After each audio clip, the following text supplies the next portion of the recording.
Frontrunner Boris Johnson arrives for a live TV debate, having earlier won 40% of votes in the latest round of the race to become UK Prime Minister.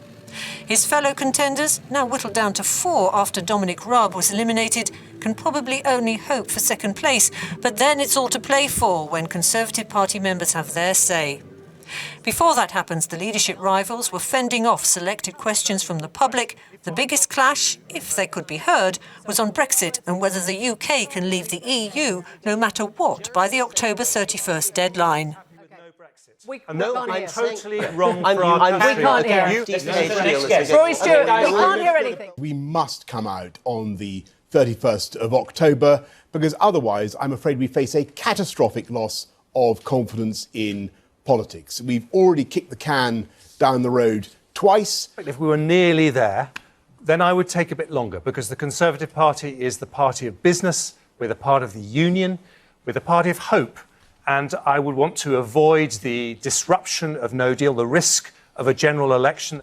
Look, if we're almost there on October the 30th, and we just need an extra couple of days to do it, who could object to taking an extra 24 or 48 hours to get it over the lines? One of the mistakes we've made so far is by having this sort of flexible deadline. If you don't have a deadline, you do not concentrate minds, and that also includes the minds of our European friends. So we have to set the date. OK, we have to we're going to hear from Rory. If I were lucky enough to be your Prime Minister, I am committed that there would never be no deal. It is unnecessary, it is damaging, and it is so unnecessary and damaging. It was a low-key Johnson performance, but most observers said he just had to stay out of trouble to keep his lead. But at the back of his mind must be that in the history of Conservative Party leadership races, the front runner has never won. Evelyn Laverick, Euronews.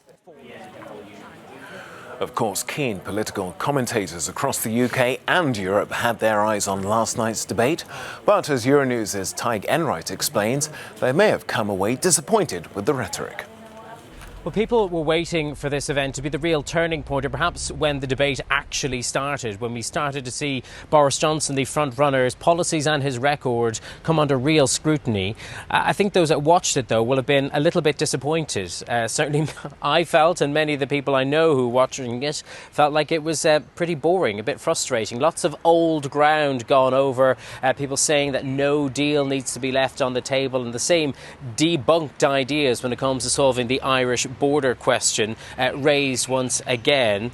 All of them, bar one, saying that they will renegotiate with the EU, even though Brussels has said that cannot happen. But one interesting point from Boris Johnson, he was asked how can he be so sure that the EU will be willing to renegotiate. Well, as he put it, as he thinks now, the EU wants the UK to go, that it doesn't want the Brexit party's MEPs sitting in Parliament, and who knows, he might well have a point on that front. But after 3 questions on Brexit, it moved on to other issues about taxes and about healthcare. And the only time that Boris came under real pressure, I think, about his record was when that question came up from the Imam, asking him, do words have consequences, clearly aimed or targeted at his Islamic-phobic comments of the past, in which he's likened Muslim women in hijabs to bank robbers and saying they look like letterboxes. He did apologise very swiftly, pointed out his own great-grandfather was a Muslim, but then tried his best to move on.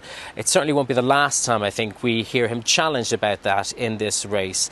But, you know, at the beginning of this debate, I think we very much got the boring Boris Johnson that we saw at his campaign launch. None of his usual bombastic self, but that did come out a little bit later on. He clearly got more relaxed and started talking over the presenter, which really does show it doesn't take much for the veneer to crack. So it will be interesting to see if that happens again in further interviews in this race. But, you know, the audience, which is the Conservative Party's MPs and its membership, they won't have long to chew over this before making further decisions. There will be another ballot coming up on Wednesday, today, and then another one on Thursday. I think by the end of the week, at the latest, you will probably have a final 2.